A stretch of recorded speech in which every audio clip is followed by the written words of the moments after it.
தேவன் தாமே அவைகளை அனுப்பினார் என்பதுதான் உண்மை.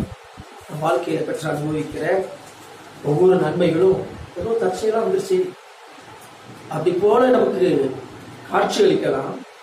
ஆனால் என்ன உண்மை சொன்னால் தேவன் அவைகளை நமக்கு என்ன செய்தார்? அனுப்பினார். சுவாசிக்கிறீர்களா? ஆமென், அல்லேலூயா. தேவன் தான் அங்கிருந்து அனுப்பி இருக்கிறார். ஒரு விசுவாசிக்கு அல்லது ஒரு தேவனுடைய பிள்ளைக்கு எதுவும் தற்செயலாக நடப்பதில்லை. நல்ல பொறுத்து தேவனுடைய பிள்ளைக்கு எந்த ஒரு நன்மையும் ஏதோ தற்செயலா வந்துருச்சு அப்படி அல்ல. ஆண்டவர் அனுப்புனதுனால வந்துச்சு. ஆமே, பரலோகம் அங்கிருந்து அனுப்புனதுனால நமக்கு நாம் கிடைக்கப்பட்டுரும். அங்க ஒரு தபால் வருது அப்படின்னா யாருமே அனுப்பாம நமக்கு கிடைக்குமா? இல்ல. அல்லேலூயா. ஒரு பார்சல் அல்லது ஒரு கிஃப்ட் வருது அப்படின்னா யாரும் ஒருத்தர் அனுப்பி இருக்கிறாங்க.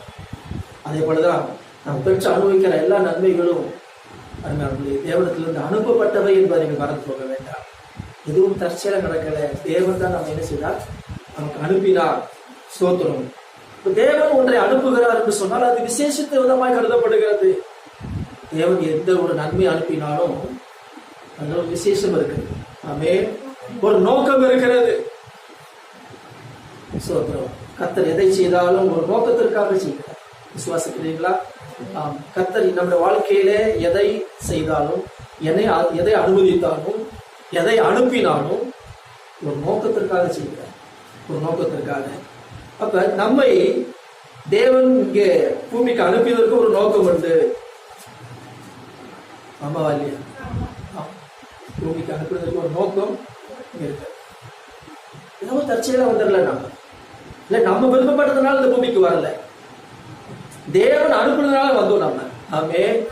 உதாரணமாக பாருங்கள், யோவான் ஸ்நானனை குறித்து வாசிக்கிறோம். யோவான் ஸ்நானன் ஏதோ தற்செயலா வரல. அவன் தேவனால் அனுப்பப்பட்ட ஒரு மனுஷனாக இருந்தான். ஆமே. சொல்லும் பொழுதே அப்படிதான் சொல்லப்பட்டிருக்கு. சூத்திரம். உலகத்திலே அனுப்பப்பட்டவர் யோவான். 1 அதிகாரம் 6வது வசனத்தை எடுத்து வாசிக்க பாருங்கள்.